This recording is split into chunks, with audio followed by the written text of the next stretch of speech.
Hello and welcome to our podcast, everyone. I am William, and I am here today with the wonderful Christine. Today, we are going to talk about a very important topic for all English learners: how to stay motivated. Many people feel that English is a mountain that is too high to climb. Hi, William. I am so excited for this episode. Many of our listeners tell me that they feel stuck. They feel stressed and nervous when they try to speak English. Some of them even say they feel stupid when they switch from their native language. It can be very frustrating to feel like you are losing your intelligence. I understand that feeling completely, but I want to tell you the truth. English is simpler than you think.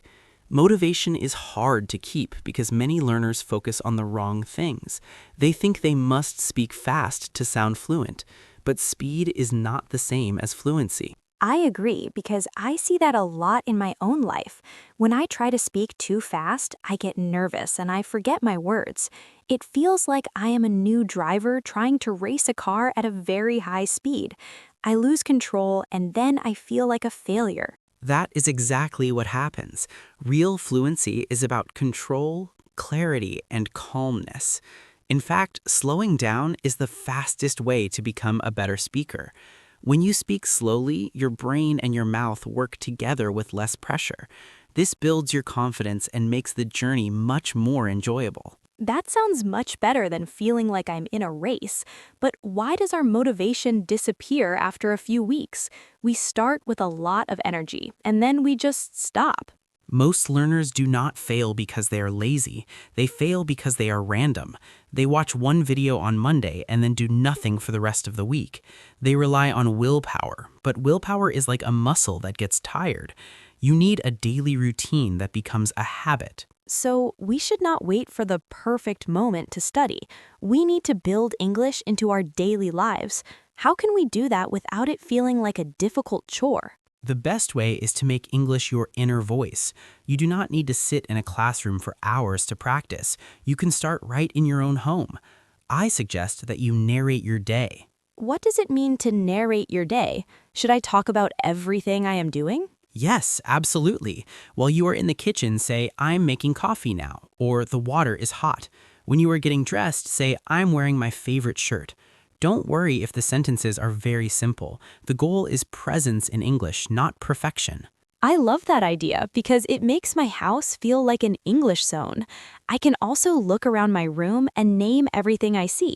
I can say words like fan, curtain, or pillow. Exactly.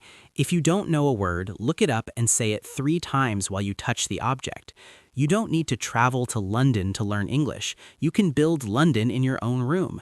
You can even change your phone language to English to stay connected to the language all day. That is a very practical tip. But William, what about the physical part of speaking? Sometimes my mouth feels tight and I cannot make the sounds correctly. That is because your mouth muscles need training, just like an athlete or a singer. One of the best exercises is mirror speaking.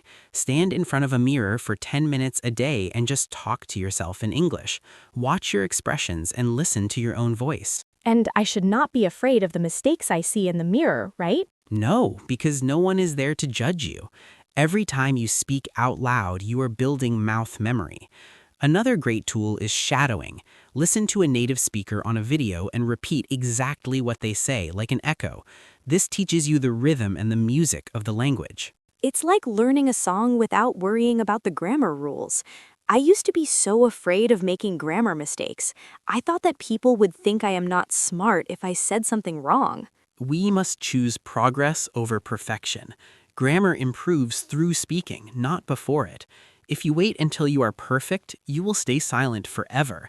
Communication is about connection, not about being 100% correct. Connection, not perfection. I will remember that.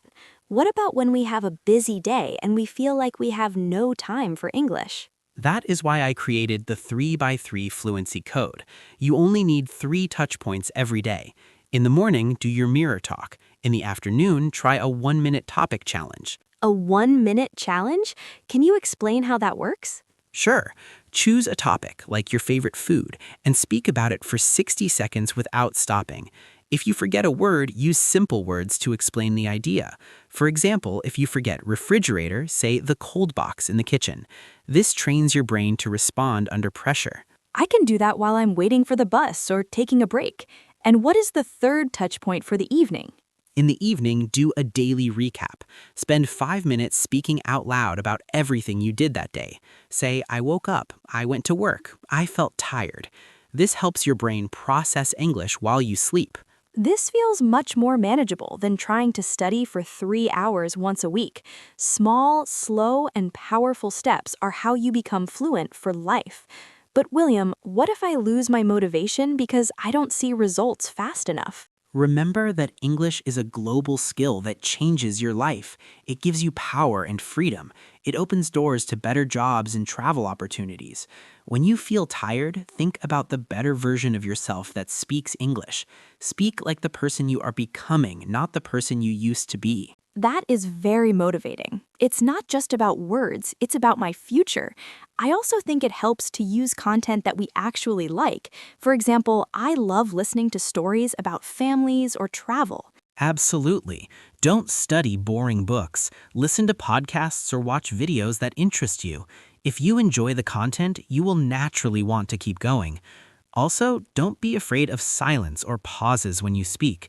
A pause is a sign of confidence and gives your brain time to find the next word. I used to think silence was a mistake, but now I see it as a tool. It makes me sound more professional. William, what should someone do if they took a long break and feel bad about starting again? Be kind to yourself. Mistakes and breaks are part of the growth. Courage is not the absence of fear. It is speaking even when your hands are shaking. Just start today with one simple sentence. Don't wait for the perfect moment because the right moment is now. Thank you, William. These tips make the journey feel possible and even fun. I think our listeners are ready to take action today. I hope so. To everyone listening, we believe in you. Keep practicing, keep listening, and most importantly, never give up. You are not alone on this journey. We are here to support you every step of the way. That's right. Thank you for joining us today for this lesson on staying motivated. We have many more stories and tips coming your way soon. Be sure to join us for our next episode. Until then, keep smiling and keep speaking. Goodbye, everyone. Bye-bye.